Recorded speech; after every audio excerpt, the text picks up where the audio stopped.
ইট্যাপের বাংলা টিউটোরিয়ালে স্বাগতম। আমরা আগের ভিডিওগুলোতে ইট্যাপ সম্পর্কে জেনেছি। আমরা এই ভিডিওতে একটি নতুন প্রজেক্ট তৈরি করে আপনাদের দেখাবো। প্রথমেই যেতে হবে ফাইল মেনুতে, নিউ প্রজেক্ট, নাম দিতে হবে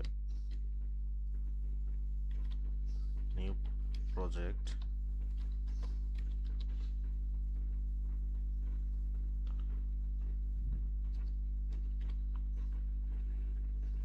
ওকে, এটা আমার নাম, আপনারা আপনাদের নাম দিবেন। Yes, save. ওকে, নতুন একটি প্রজেক্ট তৈরি হয়ে গেল। আপনারা দেখতে পাচ্ছেন একটি উইন্ডো ওপেন হয়েছে। এটি হলো ড্রয়িং উইন্ডো। আমরা এখানে ডিজাইন এবং ড্রয়িং করতে পারি। প্রজেক্টের শুরুতেই আমরা এডিট মোডে রয়েছি। এটা হলো ওয়ান লাইন ডায়াগ্রাম। আমরা যেমন অটোক্যাড সিঙ্গেল লাইন ডায়াগ্রাম সম্পর্কে জানি, তো এটাকে বলা হয় ওয়ান লাইন ডায়াগ্রাম। অর্থাৎ এই একটি লাইনের মধ্যেই থ্রি ফেজ সিস্টেম ড্রয়িং করতে হয়।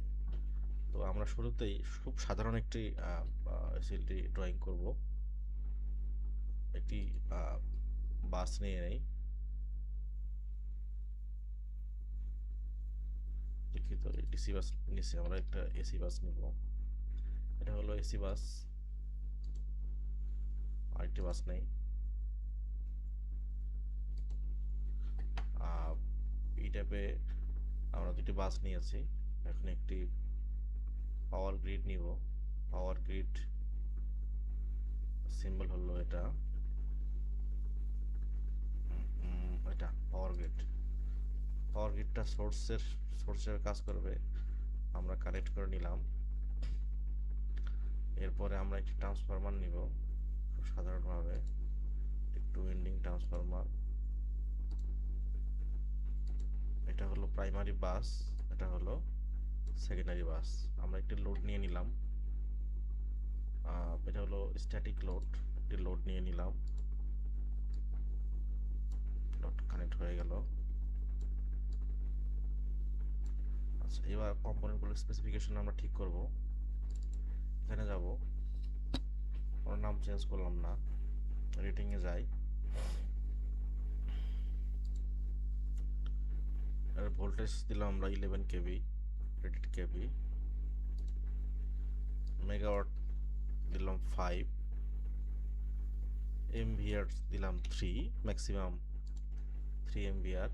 শর্ট সার্কিট সাধারণত 11 কেবিতে থাকে 250 এমভিএ, বা সেটাই দিলাম। এক্স বাই আর রেশিও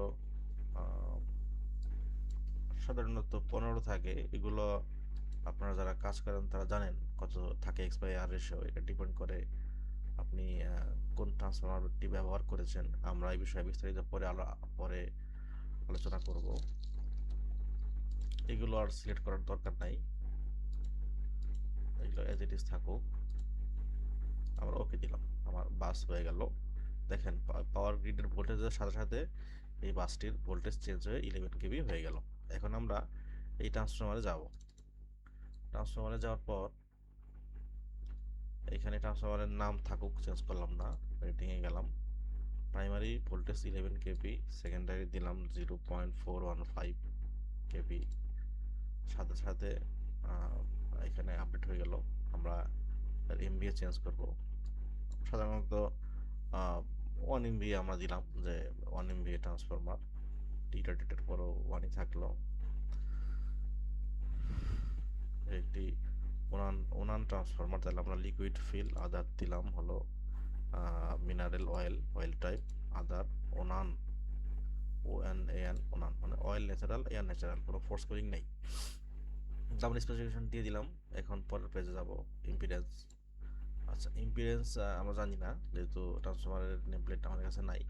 তো আমরা দিলাম টিপিক্যাল ZN/X/R রেশিও। সাধারণত এরকমই হয়, আমরা দেখেছি কাজ করার সময়।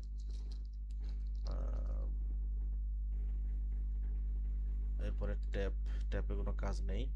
গ্রাউন্ডিং, দেখেন ট্রান্সফরমার গ্রাউন্ডিং খুব ইম্পর্টেন্ট। আর ভেক্টর গ্রুপ, ভিডিওটি বড় হয়ে যাচ্ছে।